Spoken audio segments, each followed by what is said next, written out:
On va passer à Adrien qui va pouvoir nous raconter un peu une autre expérience d'une lutte à Grandpuits où les mouvements, le mouvement est à la fois un mouvement social et écologique où les deux jambes ont marché ensemble, continuent à marcher ensemble d'ailleurs.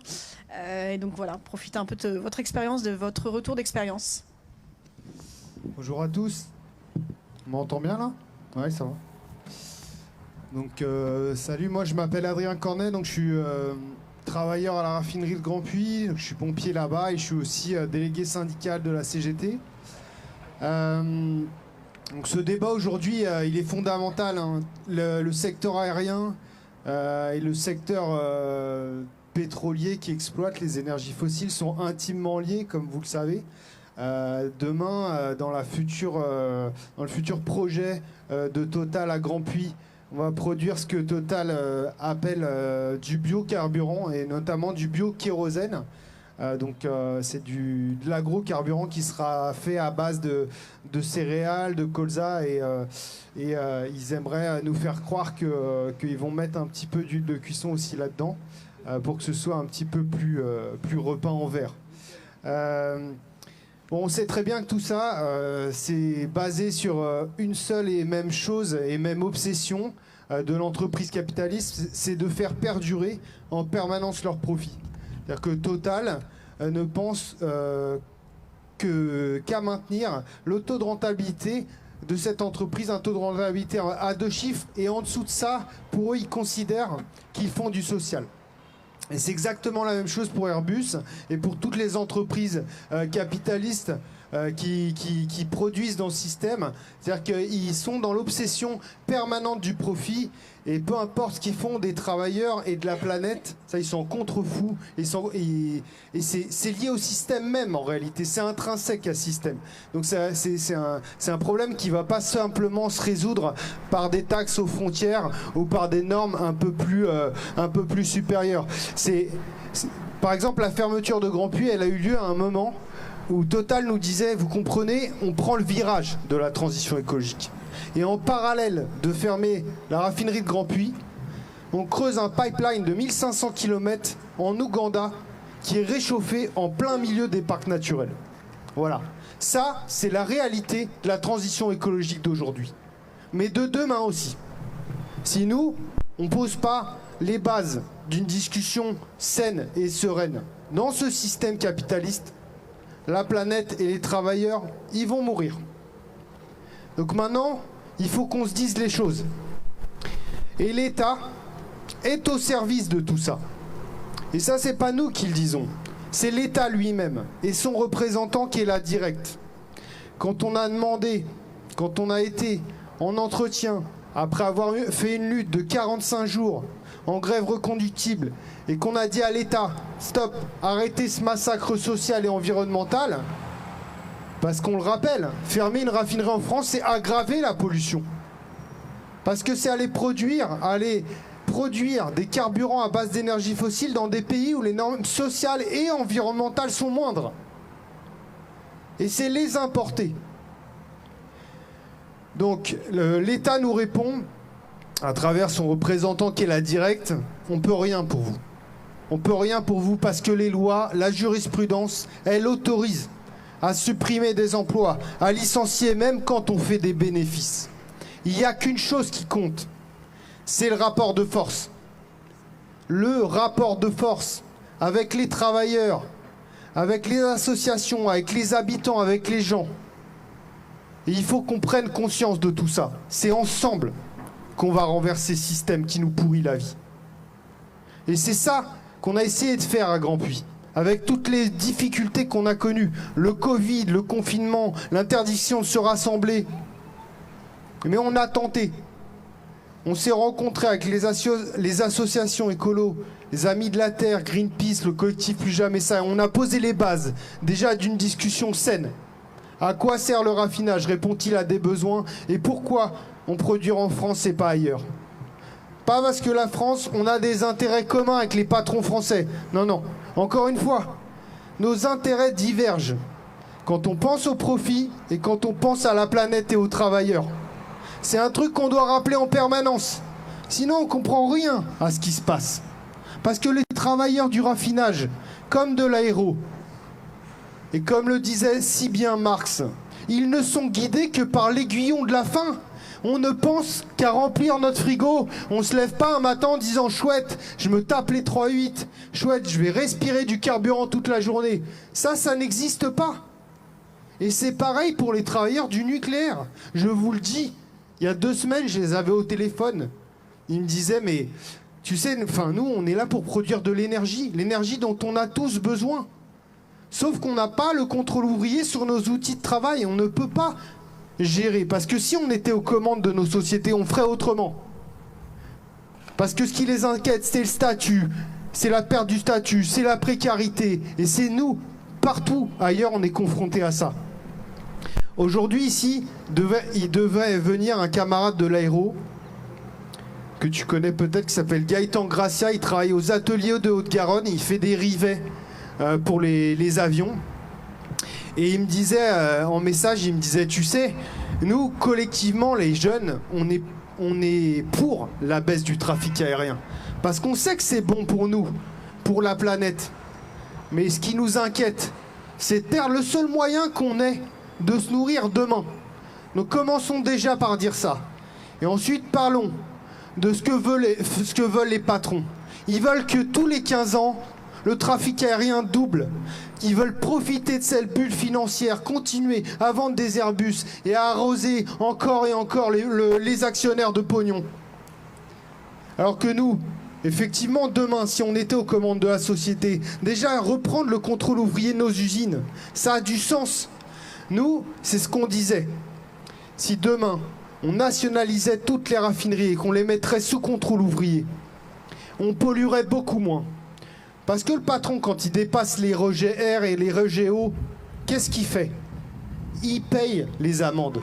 Il assure les dépassements. Parce qu'il n'arrêtera jamais sa machine. Alors que nous, on arrête la machine. On n'a aucun intérêt à faire du profit et du profit et du profit. Tant que nos moyens de nous éloigner de la précarité sont garantis. Par contre, notre intérêt, il est de protéger notre environnement. Parce qu'on habite à côté des raffineries. Parce qu'on vit auprès de la forêt de Fontainebleau qui bientôt va brûler si ça continue. Si la sécheresse augmente, si la température continue à monter. Ça, c'est notre intérêt en tant que travailleurs. On vit dans cet environnement, on a tout intérêt à le sauver. Donc, opposer les deux, ça n'a aucun sens. Les travailleurs de tous les secteurs de l'industrie sont concernés par ça, sont inquiets, comme vous tous ici. Mais par contre, il ne faut pas se mentir. Quand nous, on va puiser dans la nappe phréatique, que la raffinerie, elle a des fuites dans tous les sens, vapeur, eau, et que le patron, il ne veut pas réparer parce que ce n'est pas dans son intérêt, et qu'on jette 300 000 mètres cubes à la poubelle. Alors quand, dans un même temps, on demande aux consommateurs, à nous qui habitons à 5 km de raffinerie, de surtout pas laver notre bagnole, vous considérez que ça, c'est juste, que c'est cohérent? Vous voyez, vous sentez l'incohérence du discours? Bah ça, c'est une insulte à l'intelligence des gens. On ne va pas sauver la planète seulement en triant nos bouteilles plastiques. Parce que le patronat, il a déjà trouvé une solution pour ça. Il va faire un grand puits, il va faire fondre les bouteilles plastiques. Et il continuera à assurer la sortie de ces produits polluants, de ces produits qui sont issus des énergies fossiles. Ça y est, c'est déjà une niche pour lui. On est en retard. C'est pourquoi ce problème-là, pour nous, il va se résoudre en mettant au centre la question de qu'est-ce qu'on fait avec la classe ouvrière, avec ces travailleurs.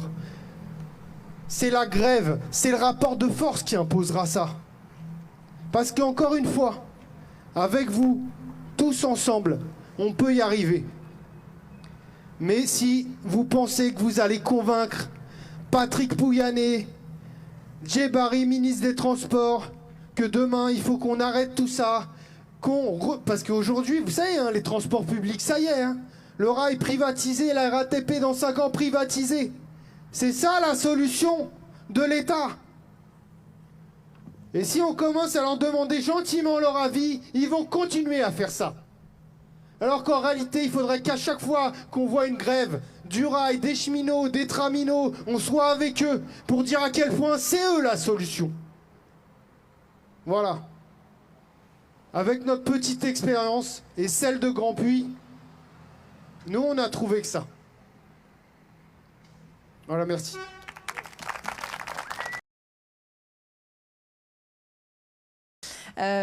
Du coup, j'ai noté plusieurs questions. Je me dis peut-être la première pour commencer, on peut partir de ça parce que Charlène t'en a un peu parlé et peut-être faire un petit tour de table sur ça, sur le rapport à la désobéissance civile comme mode d'action. Qu'est-ce que ça vous évoque? Et voilà, peut-être tout le monde n'a pas envie de prendre la parole là-dessus, mais s'il y en a qui ont envie d'en prendre, je sais que Xavier, on en avait parlé sur la présence aussi des chercheurs sur le tarmac le 3 octobre. Qu'est-ce que c'est? Enfin, voilà, si peut-être une première question autour de ce mode d'action, puisqu'on est là pour soutenir des prévenus qui sont passés par la désobéissance civile. Voilà. Non, c'est la question de la stratégie, c'est une question très très importante. Comment on arrive à arrêter l'expansion d'un aéroport comment on arrive à empêcher la fermeture d'une usine, etc., etc. C'est beaucoup de questions qu'on se pose souvent et surtout après la solution la question la plus globale, c'est comment on arrive à sauver encore une fois la planète et les travailleurs qui y vivent, quoi. La question de la désobéissance civile, moi je pense que j'ai vécu un peu une leçon, puisque moi je viens d'un secteur, le secteur du raffinage, pour ceux qui le savent pas, et plus particulièrement de l'entreprise qui est Total, un secteur très combatif. En réalité, nous on a beaucoup de cette culture de la lutte des classes. Donc beaucoup de grèves, parce que c'est aussi une culture, c'est-à-dire que c'est notre tradition dès qu'on est attaqué, de pouvoir s'organiser, et ça s'organise. La lutte, ça s'organise sur son lieu de travail et à l'extérieur aussi.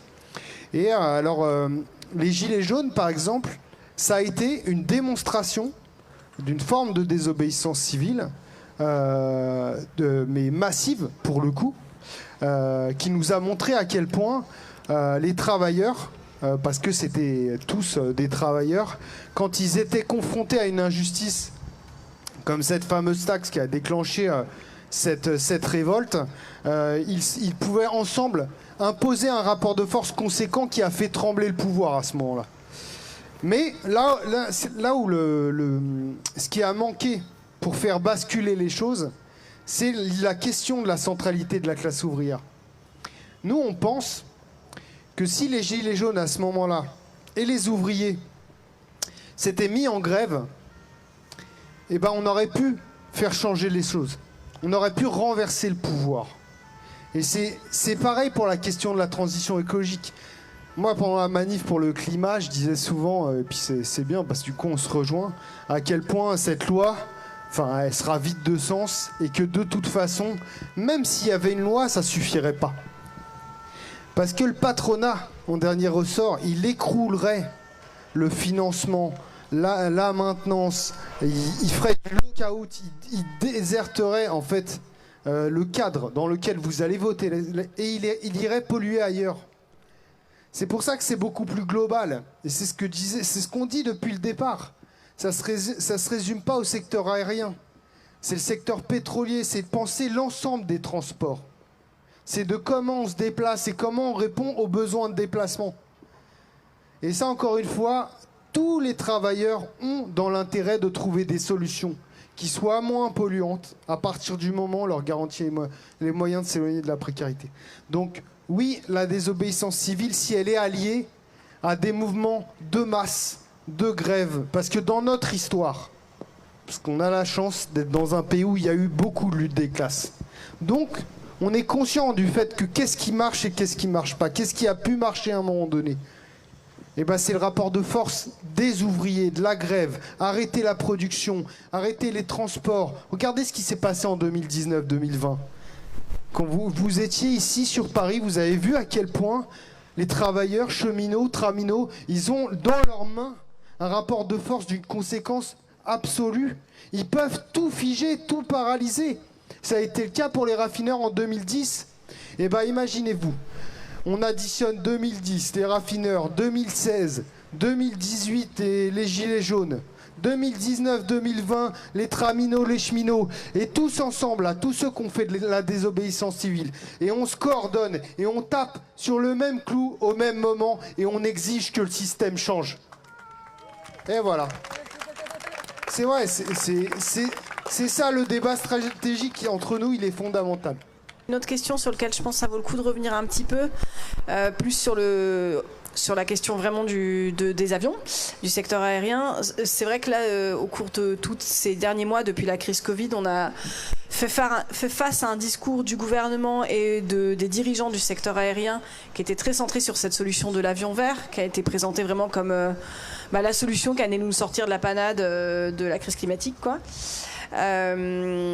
Et du coup, avec un gouvernement et des dirigeants du secteur qui mettent complètement de côté cet enjeu de réduction du trafic aérien, qui est pourtant un enjeu central, et qui nous présente vraiment le fait qu'on va s'en sortir grâce à des solutions technologiques. On l'a un peu abordé, Xavier, tu l'as un peu abordé dans ton discours, mais je me dis que c'est un peu, ça vaut le coup de réexpliquer pourquoi ça suffira pas, en fait, ces solutions technologiques, pourquoi on a besoin de passer à l'action pour exiger une réduction du trafic aérien, pour s'opposer à des extensions d'aéroports. Voilà, peut-être déconstruire un peu ce discours-là qui est vraiment hyper présent en ce moment. Je ne sais pas qui veut prendre la parole là-dessus. Bon, par rapport aux agrocarburants, parce que on a la décence de ne pas les appeler biocarburants.